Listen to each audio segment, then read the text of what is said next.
My name is Jack, and I'm 58 years old.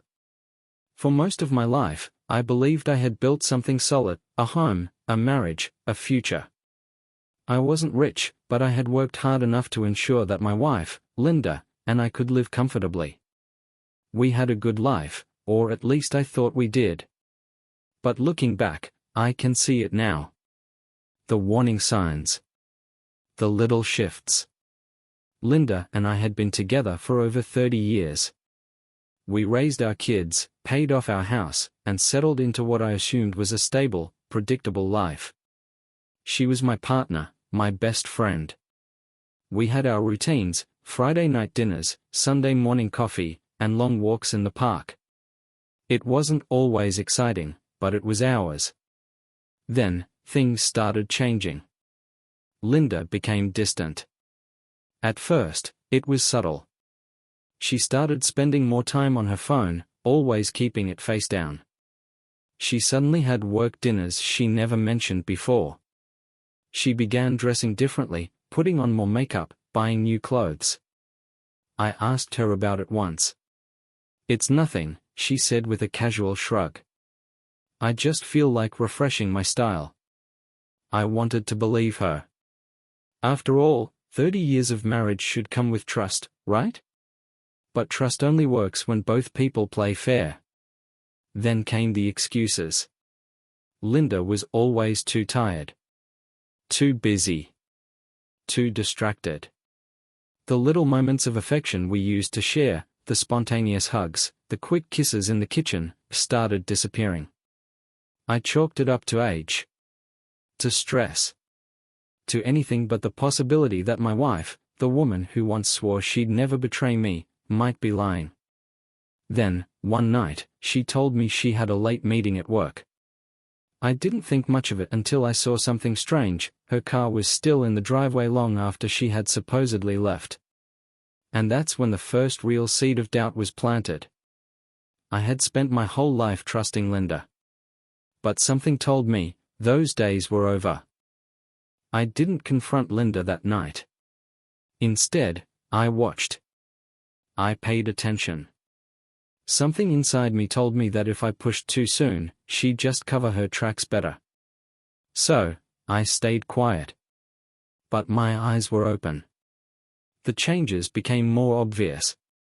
Linda started working out. Not the kind of casual, stay-healthy workouts we used to do together, but full-on, makeover-level fitness. Expensive yoga pants, tight sports bras, makeup before the gym. And yet, every time she came home, she never looked like she had actually worked out. No sweat. No tiredness. Just the same perfume and flawless hair she had when she left. Then came the locked phone. We had always been open with each other's devices. Not because we checked, but because there was never a reason to hide anything. But one day, I reached for her phone to check the time, and she snatched it away so fast you'd think it was a live grenade. She forced a laugh. "It's just work stuff, Jack. Nothing interesting." That was a lie. Her schedule also became unpredictable. Some nights, she'd be home late from meetings. Other times, she'd step outside to take a call and lower her voice just enough so I couldn't hear. One evening, I decided to test something. She had told me she was meeting a coworker for dinner, some new project she was working on. So, about an hour after she left, I called her. Straight to voicemail. I waited 5 minutes and called again. Same thing. So I did something I never thought I'd have to do. I took my car and followed her. She wasn't at a restaurant. She wasn't at the office. She was parked in a dimly lit lot near a bar. And she wasn't alone. A man, tall, younger than me, well-dressed, stood by her car, leaning in through the open driver's side window. And then, I saw it. His hand slid up her arm. She didn't pull away. She smiled. I gripped the steering wheel so hard my knuckles turned white. But I didn't move. Not yet. Because if she was lying to me, I needed more than just suspicion. I needed proof. I didn't sleep that night. I sat in the dark, staring at the ceiling, replaying what I had seen over and over in my head. That touch. That smile. That moment when my wife, the woman I had built a life with, allowed another man into her space like I didn't even exist. But I kept my cool. A man who acts on emotion makes mistakes.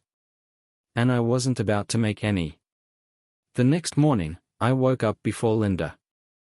I went through my usual routine: coffee, newspaper, pretending everything was fine. When she came downstairs, she greeted me with the same casual, uninterested tone she had been using for months. "Morning," she muttered, pouring herself a cup of coffee. I nodded. "Morning. Late night?" She froze for a fraction of a second before recovering. "Yeah, that meeting ran longer than expected." "Lie." I looked at her and smiled. "Work keeping you busy?" She shrugged. "You know how it is." Oh, I did. And I was about to know a lot more. That day, I did something I never thought I'd have to do in my own home. I installed a hidden camera in our bedroom and another one in her car. It was easy. Technology had come a long way, and tiny, discrete cameras were available anywhere. A simple motion-detecting device behind a bookshelf. Another under the dashboard. I wasn't just looking for clues anymore. I was building a case. For 2 weeks, I acted normal. I smiled when she smiled. I laughed at her jokes. I let her believe she was getting away with it. But every night, after she was asleep, I checked the footage. The first few days, nothing. Then, one night, I saw it. A notification on my phone. Motion detected. I opened the app and watched. Linda walked into our bedroom, but she wasn't alone. The same man from the parking lot followed her inside. I sat there, watching in silence as my marriage fell apart in real time. I had everything I needed now. But I wasn't done yet. Because if she thought she could betray me and walk away unscathed, she was dead wrong. I didn't react. Not yet. I sat there, staring at my phone screen, watching my wife betray me in real time. But instead of rage, I felt something colder. Something sharper. Clarity. There was no doubt now. No excuses. No way she could spin this into some misunderstanding. I had proof. And now, it was time to use it. The next morning, I woke up before Linda, just like always. I made my coffee, read the news, and acted like nothing had changed. When she finally came downstairs, she kissed me on the cheek like she always did. For the first time, I had to fight the urge to laugh in her face. Instead, I played along. "Morning," I said, sipping my coffee. "Sleep well?" She stretched, pretending to be tired. "Yeah, just exhausted lately." "I bet." I watched her carefully as she scrolled through her phone, smiling at something on the screen. Probably a text from him. I wanted to rip that phone out of her hands and smash it against the wall. But that would be acting on emotion. And I wasn't about to do that. I had a plan now. That afternoon, while she was out, I met with my lawyer. I laid everything on the table: the recordings, the photos, the financials. I wanted to make sure that when this was over, Linda wouldn't just lose me. She'd lose everything. He smiled as he flipped through the evidence. "Jack, I have to say, you came prepared." "Damn right, I did." Next, I moved on to phase 2, cutting her off. By the time Linda got home that night, I had already closed our joint bank account and moved the money into one under my name. Cancelled her credit cards. Changed the login info on all our online banking. Called my accountant to secure my investments. She had no idea. Yet. She walked in, humming to herself, probably thinking about her next meeting with her boyfriend. I smiled. "Hey, honey. How was work?" "Same as always," she said, dropping her purse on the counter. That was fine. Let her believe it. Because tomorrow, the real game begins. The next morning, I watched her carefully. She moved around the house like nothing had changed, humming softly while making her coffee. But today was different. Because today, I was in control. I waited. I wanted the moment to hit her when she least expected it. Then it happened. Linda grabbed her purse, pulled out her credit card, and tapped her phone to check something. Then she froze. Her expression shifted, from relaxed to confused. She tapped again. Nothing. I knew exactly what she was looking at. Her credit cards?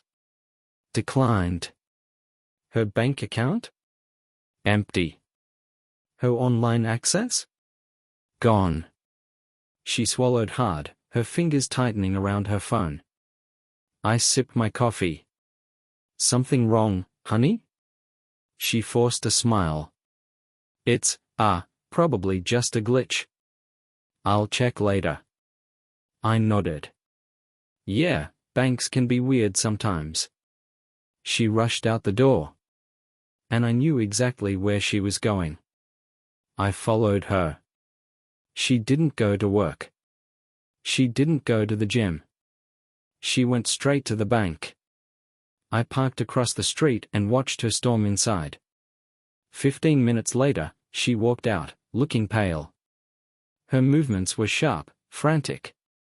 She pulled out her phone and made a call. I already knew who she was calling. I pulled out my own phone and hit record. Hey, babe, something's wrong, she said, her voice shaking. My cards aren't working. Can you help me out? I clenched my jaw. Babe. She was already running to her lover for help. Pathetic. The conversation continued. No, I don't know what happened. Yeah, I'll come over later. I just need to figure this out first. I ended the recording and smiled. Now I had proof of her running to him. It was time to let her know, her world was falling apart. Linda didn't come home that night. I wasn't surprised. After all, she had nowhere to run, except to him. I imagined her sitting in his cheap apartment, pacing the floor, trying to come up with some excuse to explain what was happening. She probably told him that it was all a mistake, that the bank had made an error. Maybe she even cried in his arms, hoping he'd offer to help her. Pathetic. The next morning, I was sitting at the kitchen table, drinking my coffee, when I heard the front door unlock. She was back. I didn't even look up. I just turned the page of my newspaper, acting like I hadn't noticed. Linda hesitated in the doorway. Then, she cleared her throat. Jack, we need to talk. I slowly folded the newspaper and set it aside. Finally, I looked at her. She was a mess. Her hair was tangled, her makeup was smeared, and she looked like she hadn't slept at all. Good. I leaned back in my chair. About what? She took a deep breath, like she was preparing to perform in some dramatic movie scene. There's been some kind of mistake with the bank. My accounts aren't working. My cards got declined yesterday. Do you know anything about this? I stared at her for a long moment. Then, I smiled. Yeah. I know. Her face twisted in confusion. What do you mean? I took a slow sip of my coffee before answering. I moved the money. Cancelled the cards. Changed the passwords. You don't have access to a single cent of mine anymore. Silence. She blinked, like she had misheard me. Then, she let out a nervous laugh. Jack, you joking, right? I didn't say a word. Her smile faded. Panic started to creep into her eyes. "Wait, you can't do that," she stammered. "We have shared accounts. You can't just take everything." I tilted my head. "You sure about that?" She opened her mouth, then closed it. That's when it hit her. She was completely screwed. She took a shaky step forward. "Jack, baby, listen. I don't know what's going on, but we can fix this. I swear." I held up a hand, cutting her off. "We're done, Linda." Her eyes widened. What?" I stood up, staring down at her. No emotion. No hesitation. "You finished. The house, the money, the life you had? Gone. You made your choice. Now you can live with it." She opened her mouth to argue, but I turned and walked away. And for the first time in a long time, I felt free. I didn't wait for her reaction. I walked away, leaving her standing there, stunned, her lips moving but no words coming out. She had finally realized her safety net was gone. I went to my office, shut the door, and sat down in my chair. For the first time in months, I felt like I could breathe.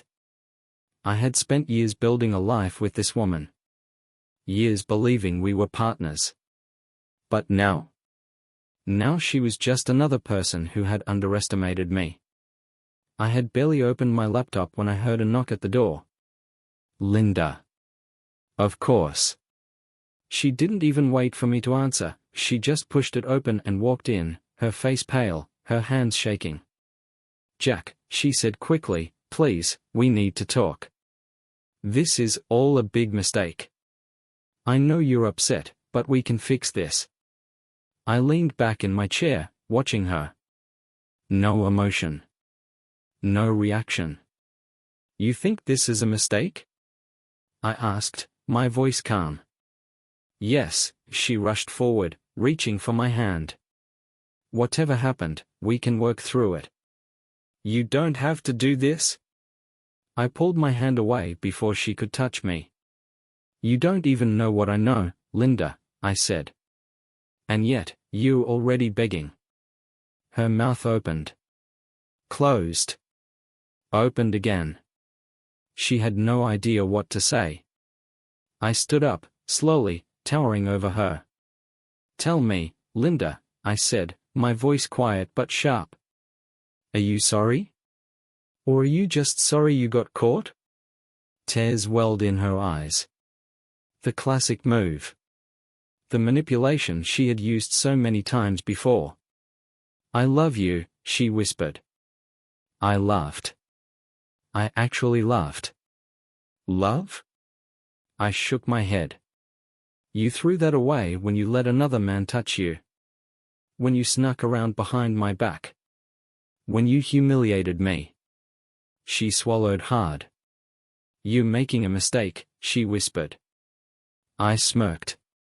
"No, Linda," I said. "You did." And then, I walked past her, leaving her standing there in silence. She had lost. And she knew it. Linda didn't try to stop me. Not this time. I walked past her, through the hallway, and out the front door. I needed air.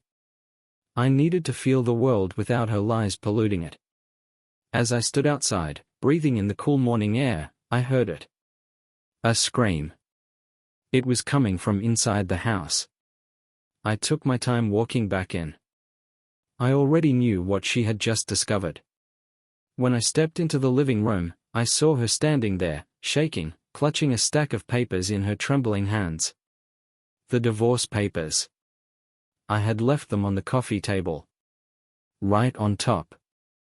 Where she couldn't miss them. Her eyes shot up to me, wild, desperate. Jack, no," she whispered. "No.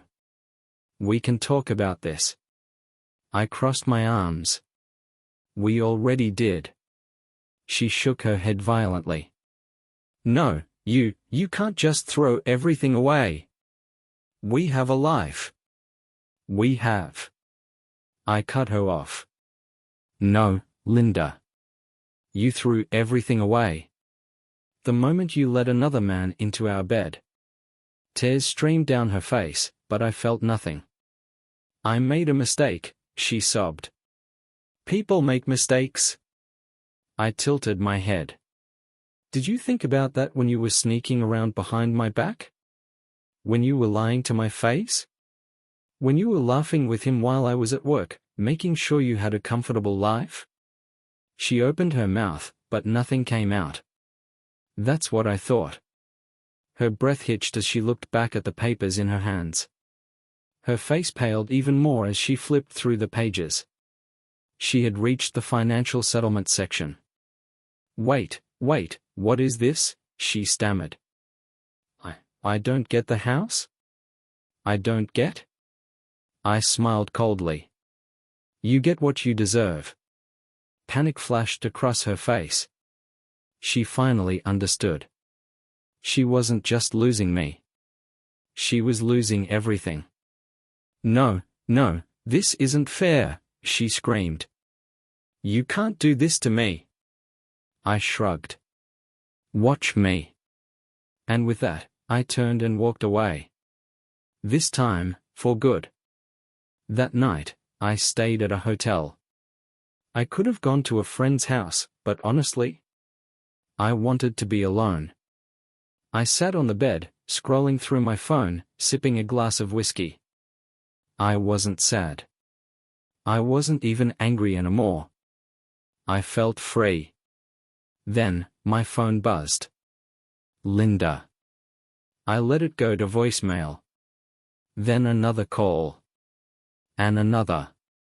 By the fifth call, I put my phone on silent. She wasn't done yet. Minutes later, the text started.